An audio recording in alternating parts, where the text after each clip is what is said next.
Bom dia, Deus abençoe a todos, a paz do Senhor Jesus. Vamos entrar na presença do Senhor?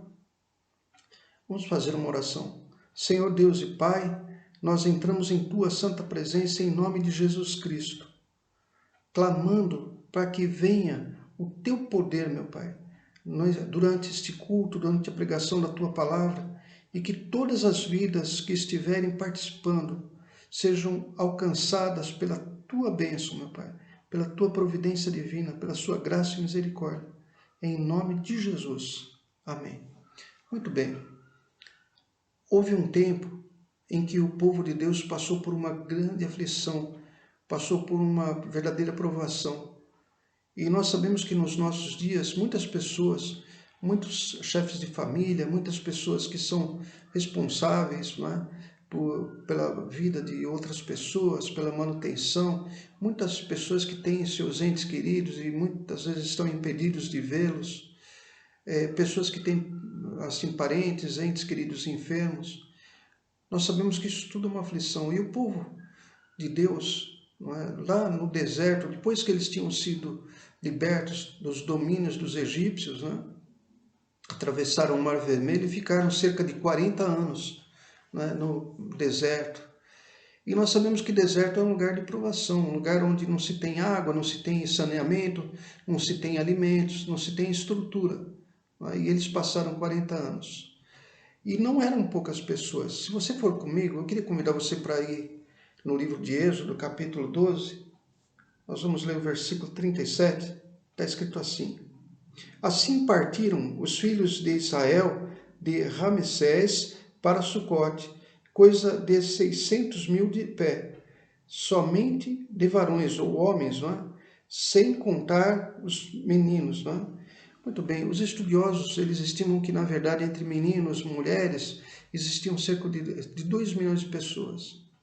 Então era um problema muito sério, um problema que atingia uma grande quantidade de filhos, né, dos israelitas, dos descendentes, os que eram da promessa, né, os descendentes de Abraão.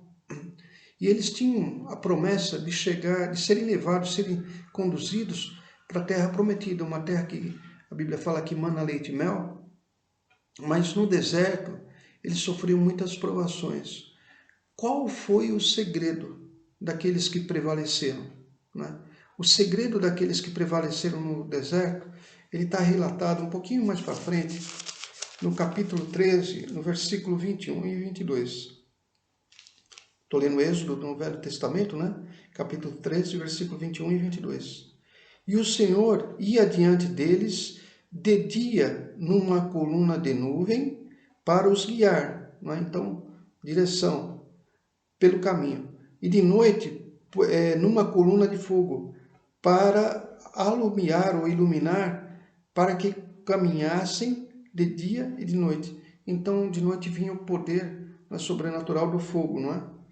No 22, nunca tirou de diante da face do povo a coluna de nuvem de dia, nem a coluna de fogo de noite. Então nós sabemos que a nuvem e a coluna de fogo era a presença do próprio Senhor junto ao povo no momento de provação. E através da nuvem, não é, Deus dava direção. E através da coluna de fogo, né, à noite, não é, de dia, quando as pessoas caminhavam, quando as pessoas podiam enxergar. De noite, quando não tinham condição de se defender dos inimigos, dos animais, que tinham muitos animais peçonhentos na região, de todos os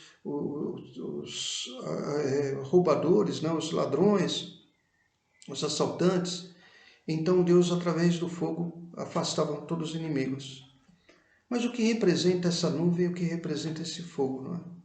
O que dava a direção para eles, não é? A nuvem, ela representa a palavra de Deus. Não é? Então, nós sabemos que o povo, eles caminhavam, né? E precisavam ser direcionados. Eles não tinham, na época, não se tinha bússola, não se tinha nada que pudesse confirmar o caminho. Eles só tinham a nuvem, né, para os guiar. E de noite, a coluna de fogo para os proteger. Então, basicamente, eles tinham a palavra de Deus e tinham que crer, confiar na palavra de Deus, porque não havia nada que eles pudessem fazer. Eles tinham que entender e acreditar que Deus estava no controle. Não é? Nós tivemos a experiência da pandemia em que o homem foi derrotado, não é? Está sendo derrotado, né, por um vírus em que o homem pensava que tinha controle de tudo, mas na verdade ele não tinha controle. Na verdade, nosso controle, o controle de tudo está na mão de Deus. E Deus, ele envia então a palavra, não é? Deus sabia que eles não eram perfeitos, né? Começar pelo seu líder, né? Moisés. E Deus, ele não deixa de orientar o povo, porque Deus, ele age com a misericórdia. Então eu queria que você fosse lá no livro de Salmos, capítulo 136, versículo 16. Está escrito assim: aquele que guiou o seu povo pelo deserto, porque a sua benignidade, não é? Na versão revista atualizada está: sua misericórdia é para sempre. Então não é porque nós merecemos, mas pela misericórdia de Deus, então ele nunca vai nos deixar, não é? Mas o que é preciso fazer? Ter a palavra, não é? Ser dirigido, a nossa vida ser dirigida pela palavra e nós confiarmos em Deus. E eu queria que você fosse também lá no Salmo 107, nós vamos ler o Salmo 107 e você vai entender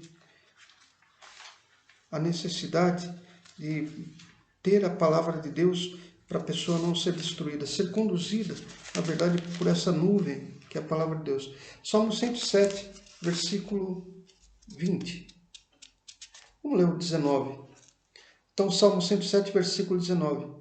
Então clamaram ao Senhor na sua angústia, e ele os livrou das suas necessidades. 20. Enviou a sua palavra e os sarou, e os livrou da destruição. No 28 fala assim: então clamaram ao Senhor na sua tribulação, e ele os livra das suas angústias. Né? Então eles clamam ao Senhor na sua tribulação e ele os livra. Então Deus, ele sempre está presente. Deus estava presente, simbolizado pela nuvem e pela coluna de fogo. Agora, o que acontece, não é, com essa palavra, né, que é enviada? Não é? Essa palavra que é enviada, ela tem a validade a partir do momento em que nós confiamos, deixamos o controle de toda a nossa vida na mão de Deus. Então lá no Salmo 37, né, voltando um pouquinho para trás aí, no Salmo 37, versículo 5, está escrito assim: entrega o teu caminho ao Senhor, confia nele e ele tudo fará. Então, não bastava ter a nuvem, não é? Precisava se confiar na nuvem. Muitos dos que estavam no deserto começaram a murmurar, começaram a ofender Deus, a ofender as autoridades, né? Seus líderes que Deus tinha levantado, e por isso eles não prevaleceram. Porque o Salmo 125, ele fala quem vai prevalecer. Né? Diante de um deserto, diante de uma tribulação, né? Nós precisamos ter confiança, realmente entregar nosso caminho ao Senhor e confiar nele. Porque no Salmo 125 fala assim: os que confiam no Senhor serão como o monte de Sião, que não se abala, mas permanece para sempre. Então, aqueles que perseveraram firmes na sua fé, aqueles que continuaram seguindo a nuvem, aqueles que tiveram no seu coração a entrega verdadeira, né? A entrega para Deus, entendendo que Deus era poderoso para guardá-los, aqueles que não abandonaram a sua fé e ficaram com a palavra, esses chegaram até onde assim deveriam chegar, até a promessa de Deus. Mas tinha um detalhe que faz toda a diferença. Né? Aonde vinha essa nuvem? Né? Que lugar que vinha essa nuvem? Então, eu vou te mostrar Queria que você me acompanhasse, voltasse lá para Êxodo, né? Vamos voltar lá para Êxodo, capítulo 40 agora. Êxodo, capítulo 40. Velho Testamento. Êxodo, capítulo 40. O último capítulo de Êxodo, na verdade. Vamos ir lá no versículo, olha só, 36. Estou lendo Êxodo, capítulo 40, versículo 36. Está escrito assim: quando, pois, a nuvem se levantava de sobre o tabernáculo, então os filhos de Israel caminhavam em todas as suas jornadas. No versículo 37, se a nuvem, porém, não se levantava, não caminhavam até o dia em que ela se levantava. Então quer dizer o seguinte, eles aguardavam a revelação da palavra para tomar decisões. Então eles não faziam nada sem antes ter a confirmação da palavra. E isso se aplica para nós. Nós que vivemos momentos difíceis, nós que podemos estar em situações em que, da mesma forma que eles, havia um desespero, não havia a quem recorrer, nós temos que confiar na palavra e aguardar a revelação da palavra. E essa revelação da palavra, ela muitas vezes leva tempo. Então nós não podemos apressar o nosso pé. Se você puder ir comigo, lá no livro de Provérbios, capítulo 19, né? Depois de Salmos, você vai ter o livro de Provérbios, capítulo 19, versículo 2, fala assim: assim também ficar a alma sem conhecimento não é bom, e o que se apressa com o seu pé, peca. Então nós temos que depender da palavra para as nossas ações, para as nossas atitudes, para fazer aquilo que nós esperamos ou pretendemos fazer. Mas também tem um outro detalhe, e esse é um outro segredo, não é? Se a palavra de Deus é a nuvem, é a palavra que é a nuvem, ou seja, a revelação de Deus, quando Deus vem ao encontro das pessoas com a sua palavra, é porque existe a revelação da palavra. E como se dá isso, né? Se você voltar de novo lá para o Êxodo 40, né? Aquele último capítulo de Êxodo, eu queria que você lesse comigo no versículo 34. Então, Êxodo 40, versículo 34. Aqui fala assim: então a nuvem cobriu a tenda da congregação, e a glória do Senhor encheu o tabernáculo. O tabernáculo era o lugar onde Deus habitava, é o templo. O templo era o tabernáculo.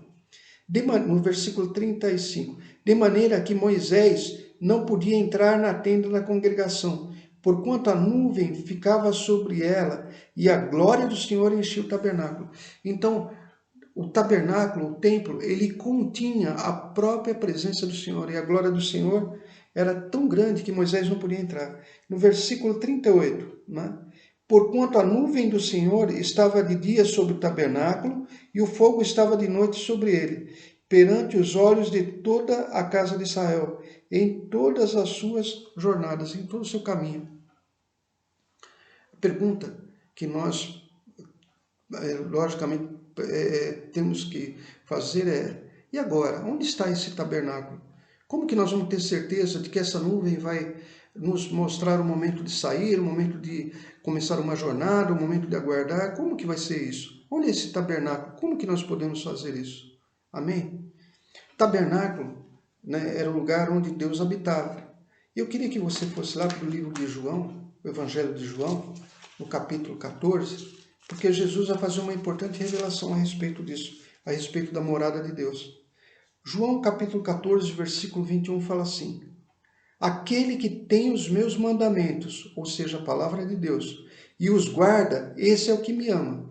Então Jesus fala assim, olha, a forma de demonstrar o seu amor por mim é guardar a minha palavra.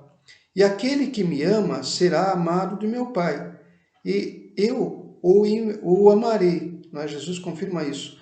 E me manifestarei a ele. Quer dizer, a palavra de Deus, a nuvem, ela vai se manifestar, ela vai se mover, ora mostrando o caminho, a direção, ora o momento que a gente deve caminhar na nossa jornada, ora que a gente deve parar. Mas no versículo 23 ele faz uma outra revelação também muito forte. Jesus respondeu e disse-lhe: se alguém me ama, guardará a minha palavra, e meu Pai o amará, e viremos para ele e faremos nele morada. Isso significa, onde Deus habita é o templo de Deus, o tabernáculo, né, que foi uma tenda que no Velho Testamento, né, o povo de Deus, ele transportava com ele, e eles transportavam com ele o tabernáculo justamente porque era a presença de Deus. E era nesse tabernáculo, né, que descia a nuvem, era através da presença de Deus no seu templo, né, no seu tabernáculo, na sua tenda, que partia a direção. Para terminar, eu queria que você fosse comigo para entender que nós somos hoje o tabernáculo, a morada de Deus, né? E através do Espírito Santo nós somos dirigidos, através do Espírito Santo, a nuvem, que é a palavra de Deus, ela é revelada. A palavra que é Logos, né? Ou seja, uma palavra escrita, ela se transforma em rema, que é uma palavra de poder. 1 Coríntios capítulo 3, versículo 16, fala assim: não sabeis vós que sois templo de Deus e que o Espírito de Deus habita em vós? Confirmando isso, mais para frente, na primeira carta ainda de Coríntios, né? Na primeira ainda, no capítulo 6, versículo 19, fala assim: ora, não sabeis que o vosso corpo é o templo do Espírito Santo, que habita em vós, proveniente de Deus, e que não sois de vós mesmos? Então, quem é dirigido no momento de crise, no momento de dificuldade, num deserto, pela palavra de Deus que é revelada, a palavra de Deus que se move, tem vida, não é? E que nos mostra o caminho, nos dirige, né, através da presença do Espírito Santo. Quem que pode ter essa palavra? Aqueles que entregaram as suas vidas para Jesus Cristo. Isso significa amar a palavra de Deus, guardar a palavra de Deus, e aqueles que confiam em Deus. Então, se você vive uma situação hoje, nesta manhã, né, nesta semana, você passou por alguma situação em que você dependa, né, da providência divina, quando não resta outra coisa a não ser confiar em Deus, então hoje você tem uma palavra que te diz isso. Confia no Senhor. Confia. Aqueles que confiam no Senhor são como um monte Sião que não se abalam, mas prevalecem para sempre. Os filhos, né, de Israel, os israelitas, que chegaram, né, na terra prometida, é porque eles seguiram a palavra e confiaram na palavra. Que você, que eu, que todos nós possamos receber o poder da palavra, a revelação da palavra e termos a certeza da vitória. Amém? Queria convidar você para baixar sua cabeça, fechar seus olhos. Senhor Deus e Pai, em nome de Jesus, nós queremos te agradecer neste domingo, meu Pai, neste culto, pela tua palavra. Sabemos que a tua palavra, meu Pai, é verdadeiramente o que nos dirige através do Espírito Santo, que faz com que a palavra tenha vida, meu Pai. E esse mesmo Espírito Santo que vivifica a palavra, ele habita dentro do coração de todos aqueles que entregaram a sua vida para Jesus, confessando o Senhor Jesus como o nosso único Senhor e Salvador, como o único caminho, a verdade e a vida que nos leva ao Pai. Senhor, em nome de Jesus, que todas as vidas que ouvirem essa mensagem, que elas sejam impactadas pelo teu poder e que o Senhor, através do Espírito Santo, visite cada uma delas, alcançando-as com a tua graça, poder, misericórdia e amor. É o que nós te pedimos e te agradecemos, em nome de Jesus. Você que crê, diga amém e graças a Deus. Lembrando que no próximo domingo nós teremos a nossa live às 11 horas da manhã, com a Santa Ceia, então prepare seu pedacinho de pão, seu suco de uva. Lembrando que na igreja de Ribeirão Pires, onde está tendo o culto presencial, o culto vai começar meia hora mais cedo, vai começar às 9h30. E também que quarta-feira o grupo familiar, ele acontece às 20 horas da noite, às 8 horas da noite. Deus abençoe a todos, um bom domingo e até lá em nome de Jesus.